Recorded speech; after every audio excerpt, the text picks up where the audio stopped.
இன்னைக்கு நம்ம பிப்ளியா file princess episode 4 தான் பார்க்க போகிறோம்.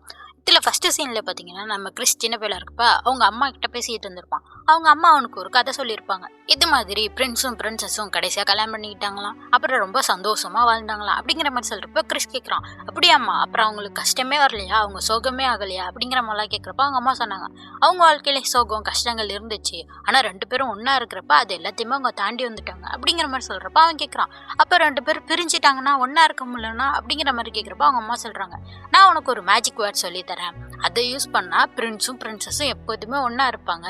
அதே மாதிரி இந்த மேஜிக் வேர்டை நீ எல்லாட்டையும் யூஸ் பண்ண முடியாது, உனக்குன்னு ஒருத்தவங்க ஸ்பெஷலாக வருவாங்க, அவங்கள்ட்ட மட்டும்தான் யூஸ் பண்ண முடியும் அப்படிங்கிற மாதிரிலாம் அவங்க அம்மா சொல்லி கொடுக்குறாங்க. அது என்னெல்லாம் நம்மளுக்கு காட்டல, அப்படியே இங்கே காட்டுறாங்க. இங்கே பார்த்தா நம்ம எலியானா எங்கேயோ கிளம்பிட்டு இருக்கா. அதே மாதிரி நம்ம பிரின்ஸும் கிளம்பியிருக்கான். இவங்க நார்மலான ட்ரெஸ் தான் போட்டிருக்காங்க. ஏன்னா இவங்க பிரின்சஸ்ங்கிற மாதிரிலாம் காட்டாமல் நார்மலாக கிளம்பியிருக்காங்க, யாருக்கும் தெரியக்கூடாதுன்னு சொல்லிட்டு. எங்கே போகிறோம் அப்படிங்கிற மாதிரி கேட்குறப்ப இவன் சொல்கிறான், நம்ம இந்த ஸ்டார் சிசில் பார்க்க தான் போகிறோம், நீ தானே கேட்டிருந்த, அங்கே இருக்க புது புது புக்கெல்லாம் நீயே போய் வாங்கணும்னு சொல்லியிருந்தியே அப்படிங்கிற மாதிரிலாம் சொன்னோன்னே தான் ஸ்டார் சிசில்னு என்னன்றதை நம்மளுக்கு சொல்ல ஆரம்பிக்கிறாங்க. அது என்னன்னா, நல்லா படித்து தேர்ந்தவங்க ஒரு குரூப்பாக நாடை விட்டு நாடு, அவங்க ஒரு நாட்டை சேர்ந்தவங்கிறதே சொல்லாமல் எல்லாருமே படித்தவங்க எல்லாம் ஒரு குரூப்பாக சேர்ந்துக்கிட்டு உலகத்தில் இருக்க எல்லா கண்ட்ரிக்கும் சுற்றி பார்த்து அங்கே புக்கு விற்பாங்களாம். இவங்க எழுதுகிற புது புக்கு, அதே மாதிரி ஃபாரினில் இருக்க புக்ஸு, அது மாதிரி ஒரு அரிய வகையான புத்தகங்களெல்லாம் அவங்க கொண்டு வந்து விற்பாங்களாம். அது பேர் தான் ஸ்டார் சிசில். அதுக்கு போகணும்னு இவன் சின்ன பிள்ளையில இவன்ட்ட சொல்லியிருக்கான். அதை இன்னும் ஞாபகம் வச்சு இவன் கூட்டிகிட்டு போயிட்டுருக்கான். அதுதான் இவன் யோசிச்சு பார்த்துட்டு இருக்கா. ஆனால் இவருக்கு எல்லாமே ஞாபகம் இருக்குது, ஏன் எனக்கு எதுவுமே ஞாபகம் இல்லை அப்படிங்கிற மாதிரிலாம் சொல்லிட்டு இங்கே வந்துடுறாங்க. அதே மாதிரி அந்த இடத்த பார்த்தோன்னே நம்ம எலியானாக்கு செம்ம சந்தோஷம். அங்கே அவ்வளோ புக்கு இருக்குது. அவள் பாட்டுக்கு ஹீரோவோட சேர்ந்து சுற்ற ஆரம்பிக்கிறா. அங்கே நிறைய புக்கு அங்கே பார்த்துக்கிட்டு இருக்கா. அதே மாதிரி குழந்தைகளுக்கான ஒரு ஃபேரிடெயில் புக்கும் வாங்கிக்கிறா. அது ரொம்ப பிடிச்சிருக்குலாம் சொல்லிக்கிட்டு இருக்கா.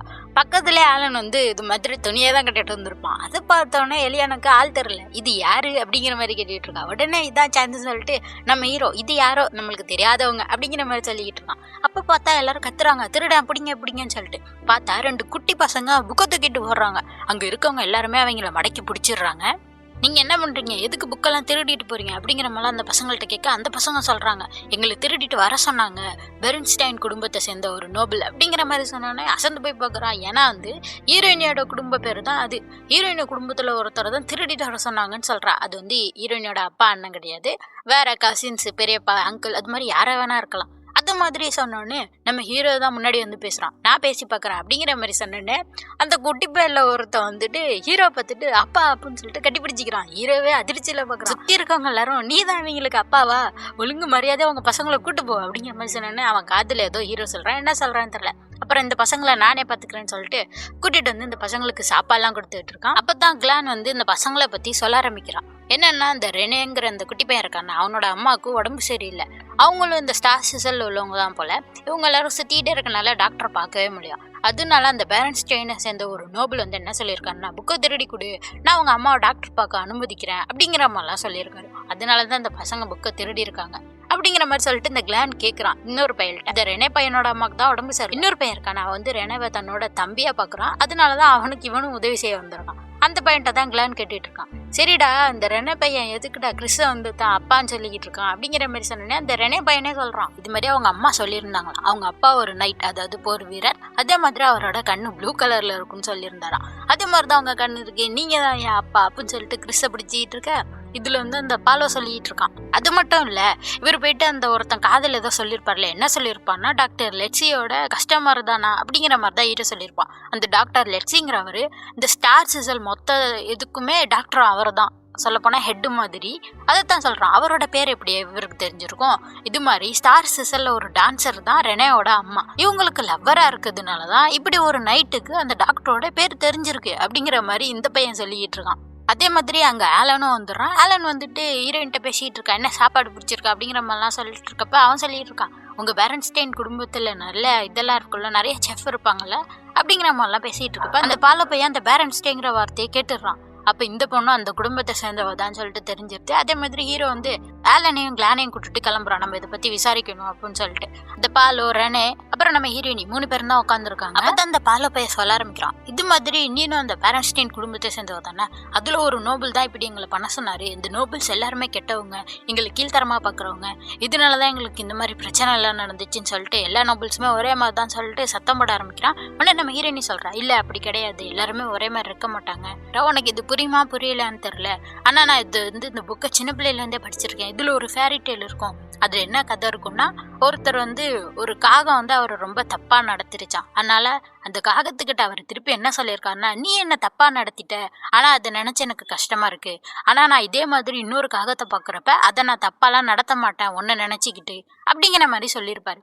அதுதான் இவ்வளவு சொல்றா, இது மாதிரி எல்லாரும் ஒரே மாதிரி இருக்க மாட்டாங்க, ஒருத்தவங்க தப்பா இருப்பாங்க, இன்னொருத்தவங்க நல்லவங்களா இருப்பாங்களே அப்படிங்கிற மாதிரி சொல்றப்ப இந்த பையன் சொல்றான், நீ இப்படி உட்காந்துக்கிட்டு எது வேணா பேசிக்கிட்டு இருக்கலாம், நீ ஆனா எதையாச்சும் பண்ணியா அப்படிங்கிற மாதிரி சத்தம் போட்டுறான். அப்படியே அங்க அமைதியா இருக்கு. அந்த குட்டி பையலே பாக்குறான். ஹீரோயினி அதை கேட்டுட்டு, ஆமா நீ சொல்றது உண்மைதான் அப்படிங்கிற மாதிரி சோகமா இருக்கா. இது அந்த ரெனே பைய பார்த்தோன்னே அவனுக்கே அழுக வந்துருது. இதை பார்த்தோன்னே அந்த பாலோ பைய வந்துட்டு ஹீரோயின்ட்ட மன்னிப்பு கேட்கிறான், மன்னிச்சிரு, ஆனா அது உனக்கும் இதுக்கு எந்த சம்மந்தமும் இல்ல அப்படிங்கிற மாதிரி சொன்னோன்னே அப்பதான் ஹீரோயினி சொல்றா, இங்க பாரு பாலோ, இது மாதிரி என் குடும்பத்தை சேர்ந்தவங்க எப்போதுமே புக்கை திருட சொல்ல மாட்டாங்க, நாங்க அதுக்காக விஷத்தை கூட குடிப்போமே தவிர திருடலாம் மாட்டோம் அப்படிங்கிற மாதிரி சொன்னோன்னே அந்த பையன் சொல்றான், விஷத்தை குடிக்கிறது ரொம்ப கஷ்டமாச்சே, அப்புறம் எப்படிப்பா புக்கை பிடிப்பீங்க அப்படிங்கிற மாதிரி சொன்னோன்னே எல்லாருமே அங்கே சிரிச்சிடுறாங்க. அப்புறம் அந்த ரெனே குட்டி போய் ஹீரோயின்ட்ட பேசிட்டு அப்படியே படுத்து தூங்கிடுறான். இப்போ வந்து பாலை கேட்டுட்டு இருக்கான்.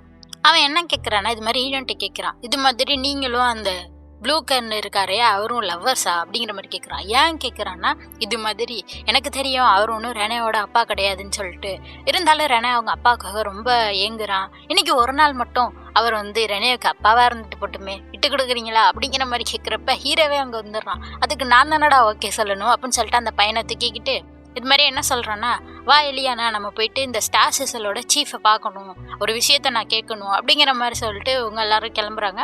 அதில் வேற அந்த பாலோ கேட்குறான், அந்த ஒருத்தர் இப்போ புக்கை திருட சொன்னார்ல, அவர் நீங்கள் என்ன பண்ண போறீங்க அப்படிங்கிற மாதிரி இப்போ ஹீரோ சொல்கிறான், என்னோட ஹாலிடேவை இப்படி வேஸ்ட் ஆக்குனதுக்கு அவருக்கு போய் நான் நன்றி சொல்லணும் அப்படின்னு கோவத்தோட சொல்லிக்கிட்டு இருக்கான். அப்படியே இவங்க எல்லாரும் கிளம்புறாங்க. எலியானா வந்து ஹீரோட கையை கூட பிடிச்சிக்கல, அவ பாட்டுக்கு தனியாக அந்த குட்டி பையனோட சேர்ந்து தான் புக்கெல்லாம் பார்த்துட்டு இருக்கா. ஹீரோ பார்த்துக்கிட்டு இருக்கான், என்னடா இது 2 பேரும் ஒன்றா சேர்ந்து சுற்றலான்னு பார்த்தா இப்படி ஆயிடுச்சு அப்படின்னு சொல்லிட்டு அந்த பையனை வச்சுட்டு தான் உட்காந்துருக்கான். அப்போ பார்த்துக்கிட்டு இருக்கப்ப அந்த குட்டி பையன் முழிச்சிட்டு அப்பா அப்படிங்கிற மாதிரி கூப்பிட்றான். அப்போ தான் ஹீரோ பார்த்துட்டு அவன் மூஞ்சி பார்க்குறப்ப, நான் சின்ன பிள்ளையில என் மூஞ்சி இப்படி தானே இருந்துச்சு அப்படிங்கிற மாதிரி பார்த்துட்டு, உனக்கு ஒரு கதை சொல்லவா அப்படின்னு சொல்லிட்டு இவனை பற்றியே கதை சொல்கிறான். ஒரு ஒன்றை மாதிரியே ப்ளூ கலர் ஐவில் ஒரு பையன் இருந்தானா, அவனோட அம்மாவுக்கு வந்து உடம்பு சரியில்லையா, சரின்னு சொல்லிட்டு வேற ஒரு நாட்டுக்கு போயிருந்தாங்க உடம்பு சரியாக்கணும்னு சொல்லிட்டு. அவங்க அம்மா போனதுலேருந்து அந்த பையனுக்கு ரொம்ப வருத்தமா, எப்படா அவங்க அம்மா வருவாங்கன்னு சொல்லிட்டு கடவுள்கிட்ட வேண்டிகிட்டே இருந்திருக்கான். அவங்களுக்காக லெட்டர்ஸாக போட ஆரம்பிச்சிருக்கான். அதே மாதிரி ஒரு நாள் வந்துச்சு, அவங்க அம்மா திரும்பி வந்தாங்க. ஆனால் அவங்க அம்மா பழையபடி இல்லை, மொத்தமாக மாறிட்டாங்க. ரொம்ப ஸ்ட்ரிக்டா, ரொம்ப கோல்டா, ரொம்பவே மாறி போயிட்டாங்க. அதை நினைச்சு அந்த பையன் ரொம்ப அழுதான். ஆனாலும் அவனால மாத்திக்க முடியல. அப்பதான் அந்த பையனுக்கு தோணுச்சு, ஒருவேளை சூனியக்காரி தான் அம்மா மேல ஏதோ ஒரு ஸ்பெல் போட்டுட்டாங்க, அதை நம்ம தான் உடைக்கணும்னு சொல்லிட்டு நல்லா படிச்சான். அப்படி படிச்சுமே அவனுக்கான அந்த இது கிடைக்கவே இல்லை, அந்த ஸ்பெல்லை பிரேக் பண்றதுக்கான மேஜிக் வேர்டு கிடைக்கவே இல்லை. அதனால அவன் ரொம்ப கோபமா இருந்தான். அப்பதான் ஒரு ஃபேரியை பார்த்தான். அவங்க தான் வந்து லைப்ரரியோட ஃபேரி. அந்த லைப்ரரி ஃபேரி என்ன சொல்லியிருக்காங்கன்னா, இது மாதிரி முக்கியமான விஷயங்கள் கண்களுக்கு தெரியாது அப்படிங்கிற மாதிரி ஒரு மேஜிக் வேர்டை சொல்லி கொடுத்தாலாம். அதே மாதிரி தான் அந்த பையன் வந்து பார்க்குறப்ப அவங்க அம்மாவுக்கு அந்த பையன் அனுப்பிச்சிருந்தான லெட்டர்ஸ், அவங்க அதை எல்லாத்தையுமே இன்னும் பத்திரமா வச்சுருக்காங்க, அதை ரொம்ப சந்தோஷமாக பார்க்குறாங்கங்கிறது அந்த பையனுக்கு அப்போ தான் புரிஞ்சிருக்கு. அதுக்கப்புறமா அவங்க அம்மா ரொம்ப அவன் மேலே கடினமாக நடந்துக்கிட்டா கூட அந்த பையனுக்கு எல்லாமே ஓகேவாக தான் இருந்துச்சு. தான் அம்மா இன்னும் நம்ம மேலே பாசமாக தான் இருக்காங்கிறத அவன் புரிஞ்சுக்கிட்டான். அதே மாதிரி தான் ரெனே, நம்மளுக்கு முக்கியமான விஷயங்கள் எப்போதும் மறைஞ்சு தான் இருக்கும், ஆனால் நம்ம அதுலேருந்து கண்ணை எடுத்துடவே கூடாது அப்படிங்கிற மாதிரி சொன்னேன்னு இந்த பையனுக்கும் புரிஞ்சு திருப்பி அப்பான்னு கூப்பிட்டு வரவன் இல்லை அப்படின்னு கூப்பிடாம அண்ணன் அப்படிங்கிற மாதிரி கூப்பிட்றான். அப்போ தான் நம்ம ஹீரோயினி அங்கே ஸ்நாக்ஸ் வாங்கிட்டு வந்திருக்கா. அந்த ரெனே பையனுக்கு கொடுக்குறான். ஹீரோ எனக்கு ஒன்று வேணும் அப்படிங்கிற மாதிரி சொல்கிறான். இந்தாங்கன்னு சொல்லிட்டு கொடுக்குறப்ப நீயே ஊட்டி விடு அப்படிங்கிற மாதிரி சொல்கிறான். ஊட்டி விட்டா அவள் கையை கடிச்சிடறான். இவ வந்து வெக்கமாக பார்த்துக்கிட்டு இருக்கா. இந்த சுற்றி இருக்கவங்களாம் பார்த்துட்டு இருக்காங்க. அந்த குட்டி போய் பால சொல்கிறான், எனக்கு பசியே போய்ட்றா இதை பார்த்துட்டு அப்போ அந்த கிளான் சொல்கிறான், இதை தாண்டா நாங்கள் டெய்லி பார்த்துக்கிட்டு இருக்கோம் அப்படிங்கிற மாதிரி சொல்லிட்டு இருக்கான். அப்படியே இங்கே காட்டுறாங்க. இங்கே அந்த சீஃப் தான் பார்க்க வந்திருக்காங்க.